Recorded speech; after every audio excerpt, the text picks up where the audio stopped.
Alors, bonus sur les 35 heures en 4 jours. Vous avez été nombreux à commenter comment chacun travaillait, et j'ai vu de tout, hein. J'ai vu des gens qui avaient aussi bien 25 jours de congé avec 4 jours de travail sur 35 heures. J'ai vu des gens qui travaillent moins de 1607 heures.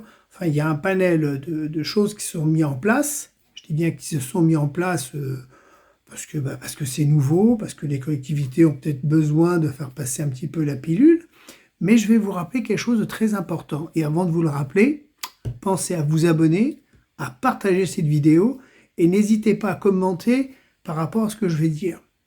Eh bien, il y a eu la loi de 2019. Vous vous souvenez de la loi de transformation de la fonction publique? Lorsqu'elle a été mise en activité, eh ben, c'est pas compliqué.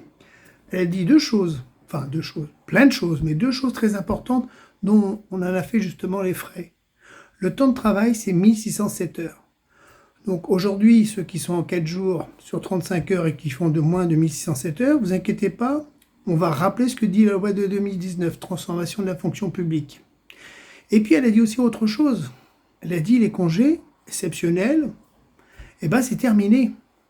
Ce qui veut dire qu'aujourd'hui, moi je veux bien qu'on vous donne 25 jours de congés annuels sur 4 jours. Pas de problème, qu'on vous donne les 2 jours hors période et tout ce que vous voulez.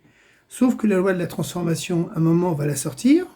On va dire, attention, le temps de travail, c'est 5 x 4, c'est 20, c'est pas 25. Et c'est un moment ou un autre, il faut s'y attendre.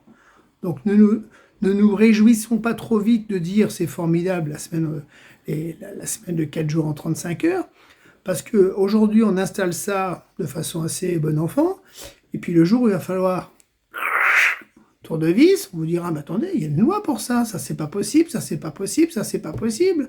Parce que, rappelez-vous quand même que lorsqu'on a mis en place ces 35 heures, chacun a fait ce qu'il voulait un petit peu, les suggestions particulières, les conditions particulières de travail. Allez hop, tribunal administratif, vous remettez tout ça dans les clous, il n'y a plus rien. Donc faites attention, les accords locaux qui sont passés avec des syndicats doivent respecter la loi. Et dans le cas contraire, c'est pas moi qui vais vous le rappeler, mais ça sera au niveau du gouvernement. Ah oui, vous êtes tous à 4 jours sur 35 heures, les congés, c'est ça. Le compte épargne-temps, j'en ai parlé. J'ai parlé des 2 jours hors période. J'ai parlé des RTT. Enfin, je vous ai mis la totale. Donc, faites-y quand même attention. Voilà. Partagez. Commentez cette vidéo. On ne sait jamais, si vous n'êtes pas d'accord avec moi, mais au moins, ça fera avancer le débat. Et puis, mettez-la dans vos favoris.